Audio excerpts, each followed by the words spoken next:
Welcome, everyone. I'm William Crossland. I'm the President and CEO of Thermal Energy International, and thank you for taking some time out of your day to hear the Thermal Energy International story.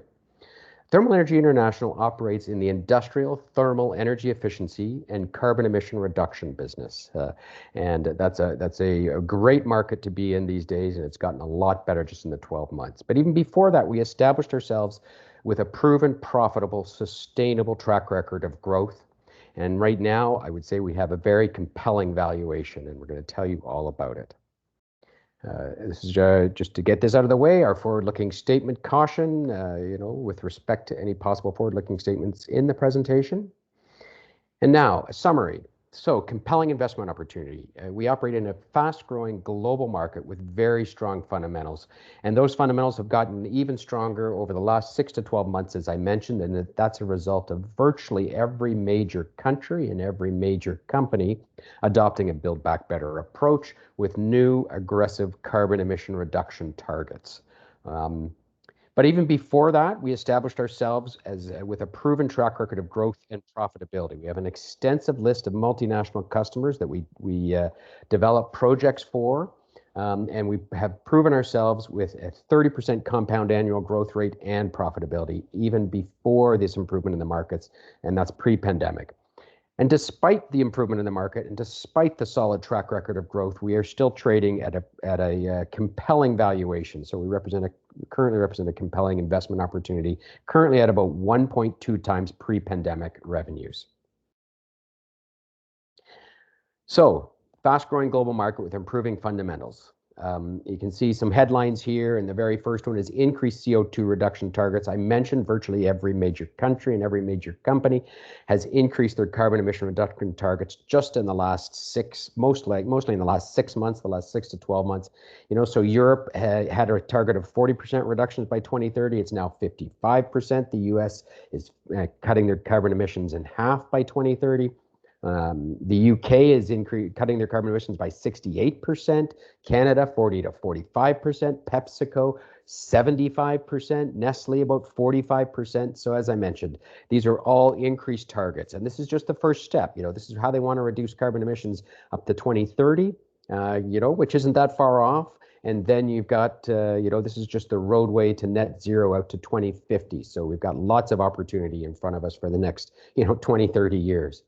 Then we had a change in the administration in the US, and there couldn't be a more different approach to climate change versus the current administration and the previous administration. So you see some headlines here. The incoming White House team represents the most robust climate focus group assembled in the West Wing. And on the very first day of the new administration, the US formally rejoined the Paris Commitment Climate Accord, joining virtually every other country in the world. But the quote that I loved and the headline that I saw that I loved about the new administration was that climate change was not only going to be at the center of their job policy and economic recovery policy, but climate change was going to be at the center of all policy, be it domestic, foreign, security. Climate change will be at the center of all policy. And then you've got an increased investor demand for ESG. BlackRock, the world's single largest asset manager with some $9 trillion under management, in their annual letters to shareholder, just released just this past January, they said they want companies to disclose more and do more with respect to greenhouse gas emissions. And that same day, probably not coincidentally, that very same day, 60 major multinational companies announced that they would indeed do more and disclose more with respect to ESG metrics. So, the market is very strong. This slide is a great slide because it basically shows you everything you need to know about the sources of energy, the uses of energy, and the energy flows in the U.S. economy, which would not be too dissimilar from any other major economy. This slide diagram is put together by the Lawrence Livermore National Laboratory every year. And down the left-hand side, you see the different sources of energy, be they renewable or natural gas or petroleum. And the boxes and the bars represent the relative amount of energy that's delivered from each source. You then see those different energy sources flow through the economy. Some of that energy is used to create electricity, and some of it flows directly to the different sectors, residential, commercial, and industrial. So the orange bar is electricity. Virtually everything else is thermal energy, and that's what we deal with, thermal energy. So we're talking about thermal energy efficiency, not electrical energy efficiency. And out the other side, after it goes through the different sectors, you have something called rejected energy and energy services. Rejected energy is the energy that's lost somewhere in the system due to inefficiency. So you can see that on a whole, the US economy is only about a third efficient. It's 2/3 of the energy the US economy uses is lost somewhere in the system due to energy efficiency. And it was this huge gray box and this huge opportunity of energy efficiency that led the International Energy Agency to declare energy efficiency the world's first fuel. And there's a couple of things they wanted people to focus on by calling energy efficiency the world's first fuel. Number one, they wanted to highlight the fact that energy efficiency and the opportunity and potential energy represented by energy efficiency is significantly greater than any other single fuel source. And you can see that easily here by the size of the gray box compared to all the other boxes. And the second thing they wanted us to do as a society is if we need more energy, the first place they wanted us to focus was energy efficiency. The first place they wanted us to go if you need more energy is energy efficiency. And one of the great things about energy efficiency compared to other carbon emission reduction solutions is it doesn't actually cost any extra money, it actually saves money. So the projects we do for our customers, not only they reduce emissions, we save them money, make them more profitable. So it's a win-win. The area that we focus on, as I've mentioned, is industrial, so industrial thermal energy. And I've circled the industrial sector with the blue box. There's a couple of things that this slide shows. Number one is unlike in the residential and commercial sectors, where about 50% of the energy used is electricity, in the industrial sector, 90% of the energy is thermal and only 10% is electricity. That's the first thing. The second thing you can see from this slide is that the industrial sector is less than 50% efficient. So great opportunity for us. And so that's the sector that we focus on. And the industrial thermal market is twice as big as the residential and commercial thermal markets combined. So what is it specifically that we do? Well, we design, engineer, and deliver industrial thermal energy efficiency solutions for our customers based on our proprietary products and technology that you see down the right-hand side. The Fluace heat recovery, GEM steam traps, heat sponge, Dryrex, Sidekick economizer. So we develop these projects in partnership with our customers using our own technologies, and we develop them in partnership with our customers to meet their carbon emission reduction goals and to meet their return on investment goals. Speaking of return on investment, we are delivering real value to our customers because our projects tend to have about a 2 to 4 year payback, but they have a project life of 30 years. These projects will last as long as that facility is in operation. So anytime that you've got a 2 to 4 year payback with a 30-year project, 30+ year project life, you're getting a pretty compelling return on investment for our customers. 70% of what we do is turnkey solutions. That's where we do everything from design and install the project, and they just turn a key and start saving money. Those projects tend to be about $500,000 to $2 million, but we also sell customized equipment if the customer wants to install it themselves, and that's about $10,000 to $500,000. We rarely are involved in competitive pitches, and in fact, almost never. That's not our business. We're not bid to spec. Our customers aren't out there saying, okay, talking to a bunch of people and saying who can solve this problem for us. We are unique. What we provide is unique. So our customers we come to our customers. We show them what we can do. We earn their trust, and we start assisting them meeting their goals, both their carbon emission reduction target goals and their investment goals. And so where do we do this? You can see here, by the green shading, both the dark green and the light green, we've done hundreds of projects in probably 30 countries across 6 continents. But our strategic focus is North America and Europe, and that's where we have our people and our offices. So the orange pegs are our corporate engineering and administrative offices. The black pegs are where we have our sales offices, where we have a salesperson, our own salesperson dedicated to us that's selling our product. And so you can see we've got salespeople in 7 countries with a focus on North America and Europe. This slide sort of just gives you a sense of the type of projects we do. So first of all, I mentioned to you that we focus on very large multinational companies, that our customers tend to be very large multinationals, and that's intentional on our part. We focus on large multinationals for 2 reasons. Number one, it's the large multinational companies that tend to have very large energy intensive sites. So if a site is using a lot of energy, we can save them a lot of energy and do a nice big project and reduce the carbon significantly for them with a great return. That's the first reason. The second reason is these large companies tend to have hundreds of sites around the world. So once we've done one project at one site, we can sell another project at multiple projects to that site. We can sell multiple sites. So multiple projects, multiple products to multiple sites once we establish that relationship and trust with the customer. Along the bottom is a recent example of our recent orders, say over the last 12 to 24 months. You can see it's in a wide variety of sectors. In fact, we've done projects in virtually every sector you can possibly imagine, but 80% of our business is in non-cyclical food and beverage, pharmaceutical, and hospitals. So across the bottom, you can see, just to give an indication, the first company was a food canning company, then a hospital, tissue company, a dairy foods products company, a brewery, snack food, tires, pet food, chemical, and food ingredients. You can see that the average project size is anywhere from $500,000 to $2.4 million. The payback is sort of anywhere from 2 years to 4 years, and the location is diversified between Europe and North America. So we have been executing. I mentioned we're a proven profitable growth story, and we've been executing a very successful growth strategy over the last 5 years, and there was really 3 pillars to that strategy. Number one, we want to develop and leverage an existing high quality customer base, and we have. We've got a phenomenal customer base, and we want to sell those customers more products at more sites. So that's, like I mentioned, that's very intentional, the type of customers that we target. Then we want to increase our portfolio of complementary products so that once we've sold that site one project or one product, we can then sell them another project and another one and another one, help them drive down their carbon emissions, and then go from site to site. And these customers tend to have hundreds of sites around the world. And with any of these customers, we're just, are just getting started with them. And when we want to grow our team and our global presence. So, we grow by adding people.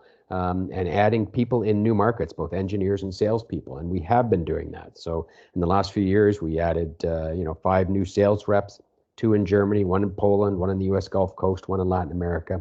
And we've been doing all of this historically, both organically and through accretive acquisition, and we want to keep doing it, both organically and through accretive acquisition. By way of example, in 2018, we acquired a company called Boiler Room Equipment, Inc., which had a very complementary alternative heat recovery energy efficiency technology called the Heat Sponge and the Sidekick. And we acquired that company in 2018, and now we have another product we can sell to our customers, as well as new distribution channels that company brought to the table as well. And as a result, let's see how this strategy has been working. So you can see here for the 5 years leading up to the pandemic. So these results show us right up to February 29th, 2020. So more than a year ago, admittedly, but I wanted to show you the results pre-pandemic first. And you can see that we've grown from about $7 million to $25 million. And essentially all of that growth was organic. The Boiler Room Equipment acquisition represented about $2 million of growth. And so you can see just before the global pandemic, we had about $25 million in revenue, very profitable with about $3 million in EBITDA and net income of almost $2 million with some solid growth rates. But unfortunately, of course, the pandemic did have an impact on us. I mentioned to you, much of what we do is developing projects in partnership with our customers, implementing turnkey solutions for them. Obviously, that requires a lot of travel, that requires a lot of site visits. And if you think back to March, April, and May of 2020, the first thing that happened virtually everywhere was there was site lockdowns, there was travel restrictions, so that really limited our ability to execute those projects. Some of our projects were just cut off right in the middle until we could, the travel restrictions were lifted. So it did have an impact on our business. And particularly our turnkey solutions, where there is a lot of site visits required. And you can see that in the fourth quarter of 2019 versus the fourth quarter of 2020. Our year end is May 31st. So the fourth quarter is March, April, May. So, March, April, May of 2020, that was the first 3 months of the global pandemic. A lot of uncertainty at that time. And you can see our revenue dropped by less than half. Despite the drop in revenue, though, we still did manage a slightly positive EBITDA and a slightly positive net income, before one-time non-cash write-off of intangible assets. And despite the COVID-19, we still ended up the year with record revenue. It was a record. It wasn't a huge record, but it was still record revenue, and we were still profitable. And then you can see on a year-to-date basis. So far this year, we've announced our results up to February 28th, 2021. So for the first 9 months of the year, you can see that the revenue is down significantly, but you can see that our EBITDA is still positive, and we still have positive net income despite the global pandemic. Despite revenue dropping to less than half for a couple of quarters, we still are generating positive net income. And the positive part as well is that I mentioned 70% of our business is turnkey solutions. That business was impacted by travel restrictions. But the part that isn't impacted by travel restrictions, so where we're just selling a piece of equipment, that's primarily GEM and heat sponge type technologies, that business is up 15 to 20% year-to-date basis this year. So still driving great results out of that business despite the pandemic. Okay, so I wanted to show you a little bit more about the impact of the pandemic and how things have changed from the early pandemic to now and more recently. So you can see pre-pandemic, we were about just over $6 million average quarterly revenue, and that dropped post-pandemic for the first 2 quarters. So when you think about this, the first 2 quarters of pandemic were from March 2020 through to August. That's our Q4 and our Q1. So average revenue per quarter dropped to less than half, so to less than $3 million. But for the more recent 2 quarters, it's back up to 4.4 million average quarterly revenue. The same with EBITDA, same story, from $700,000 in average quarterly EBITDA pre-pandemic to sort of a break even. The more recent quarters have averaged almost $500,000 in EBITDA. And again, same story with net income, $400,000 down to essentially break even per quarter, back up for the most recent quarters to an average of $300,000 net income. So you can see, our profitability is starting to approach pre-pandemic levels. So that's very positive.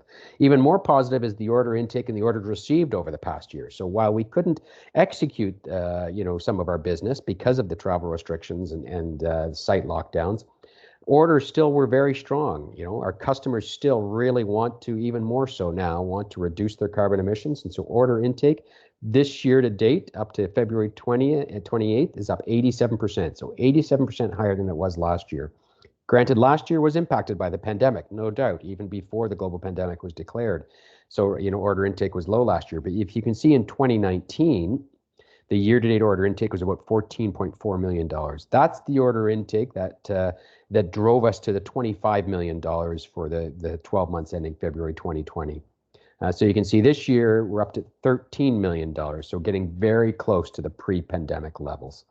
The order backlog is 79% higher than it was at the same time last year, so it's building back. And despite the pandemic and the challenges that all of us have faced, we have maintained a very strong financial position. Our cash, we've got about $4.4 million in cash on the balance sheet at our last quarter end, and our working capital balance is about $4.2 million. So when we talk about a compelling investment opportunity and valuation, you can see it here at a recent price of 18 cents. That equates to about a $29 million market cap, $28 million enterprise value. And so, if based on our pre-pandemic performance, which we are getting back very close to that level of performance already, with our enterprise to revenue is about only 1.2 times. Enterprise value to EBITDA less than 10 times. So, and certainly in my view, Thermal Energy's current valuation does not reflect either our proven growth and profitability, historically, proven track record of growth and profitability, nor does it reflect the very significant recent market improvements that are going to drive our business in the future. So with that, to sum up again, fast-growing global market with very strong fundamentals, established company with an extensive list of multinational customers, and a 5-year 30% plus compound annual growth rate and profitability, and a compelling valuation of only 1.2 times revenue. So in short, Thermal Energy International is a proven, profitable, sustainable growth story with a very compelling valuation. Thank you so much for your attention. If you want any more information, I encourage you to reach out to us at investors@thermalenergy.com. And our website is www.thermalenergy.com. Thank you so much for your attention.